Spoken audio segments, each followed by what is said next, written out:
Dès demain, vous saurez comment faire de grosses économies lors de votre achat immobilier. Bonjour, je suis Pierre-Alexandre, fondateur de Coachimo. Et pendant tout ce mois de juillet, on a pu voir un événement que j'ai organisé, juillet, le mois pour la propriété. Et dans tout ce mois de juillet, on a vu des informations qui sont liées à l'acquisition immobilière, donc que ce soit sur la visite, comment éviter justement les vices cachés, ne pas se faire flouer, ne pas se faire avoir par un vendeur ou par un professionnel. Le prêt immobilier également, toutes les informations à savoir pour obtenir un prêt immobilier dans de bonnes conditions, tout simplement, comment le négocier, comment savoir parler à son banquier. Et on a vu toutes les dernières semaines, on a vu comment négocier directement sur le bien, qu'est-ce qu'on peut négocier, qu'est-ce qu'on ne peut pas négocier, qu'est-ce qu'il est judicieux de faire tout simplement. Donc tout ça, ça s'adresse en fait à vous si vous avez un projet d'acquisition immobilière pour une résidence principale. Donc si vous voulez acheter votre maison, votre appartement, ou acheter votre résidence secondaire, par exemple. Ça peut être aussi intéressant. Ou si vous voulez faire également de l'investissement locatif. Donc, tout cet événement vous apporte un maximum d'informations. Donc, on a pu voir pendant tout ce mois que il y avait quand même beaucoup de choses à savoir et que finalement, un achat immobilier, ça se prépare.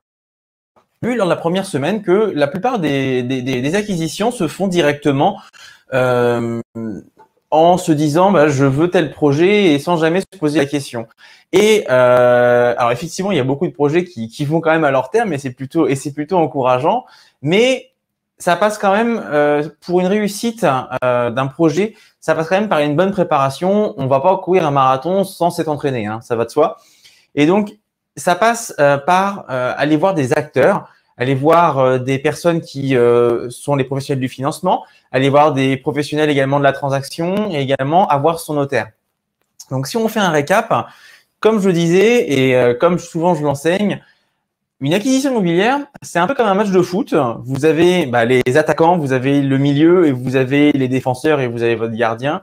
Et c'est pareil pour une acquisition immobilière. Vous allez avoir votre notaire, ça c'est super important. Vous allez avoir vos contacts en agence immobilière.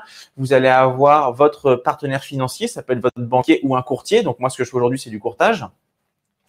Ça peut être Donc ça peut être aussi vos artisans. Donc s'il y a des travaux à faire, ça peut être un plombier, un électricien, un maçon, un peintre. Souvent, ce sera un peintre en bâtiment parce qu'il y aura beaucoup de rénovation, de rafraîchissement plus que de rénovation.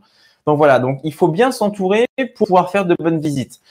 Comme je l'ai dit, une bonne visite, ça passe par des questions dès le départ. Vous voyez une annonce, ça se décortique, ça vous donne des questions à poser, vous appelez le vendeur avant de visiter, vous posez des questions et si vous avez répondu à une bonne partie de vos questions, à ce moment-là, vous pouvez visiter. Moi-même, je n'ai pas visité si je n'ai pas les 3/4 de mes réponses. Tout simplement parce que je n'ai pas forcément de temps à perdre. Après, je fais beaucoup plus de visites aussi qu'une personne lambda. Donc, si j'ai pas 75% des réponses sur un bien immobilier, je n'y vais pas. Donc, ça passe par des informations simples. Vous allez avoir une annonce qui s'affiche. Vous allez avoir un type de construction. Il y a des questions à poser selon les types de construction. L'année de la construction, est-ce qu'il y a eu des rénovations? Est-ce que le tableau électrique est en conforme ou pas? Est-ce qu'il y a eu une rénovation de la toiture? Est-ce que c'est une copropriété? Quelles sont les charges? Qu'est-ce qu'elles induisent comme charges? Enfin, toutes ces informations-là sont importantes. S'il y a un syndic ou pas.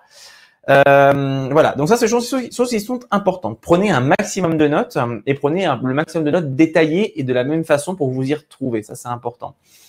Tout ce qui était sur le prêt immobilier, on a pu voir, éviter les grandes erreurs majeures quand on va forcément voir son banquier. Ça va de soi, mais un rendez-vous, ça se prépare.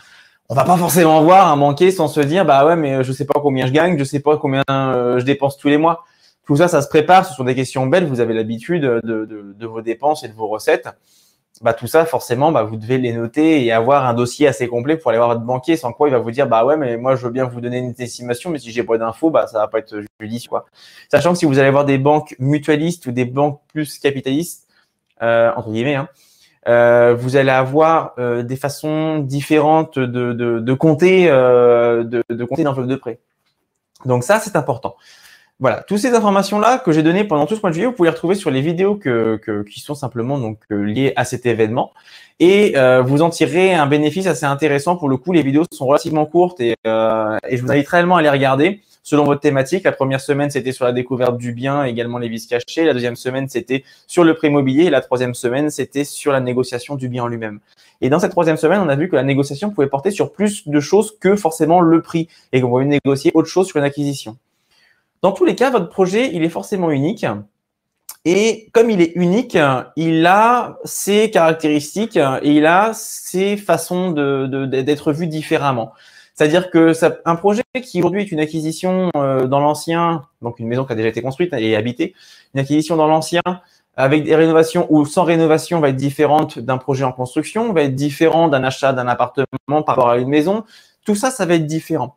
Donc, si vous voulez avoir vos réponses à vos questions, je vous invite simplement à cliquer sur le lien pour pouvoir vous inscrire à la conférence que je donne donc du coup ce samedi, qui va traiter de tous ces sujets-là, sur lesquels pendant 45 minutes, vous allez avoir un maximum d'informations et ensuite on fait une session de questions-réponses sur lesquelles vous allez pouvoir poser toutes vos questions et obtenir du coup vos réponses.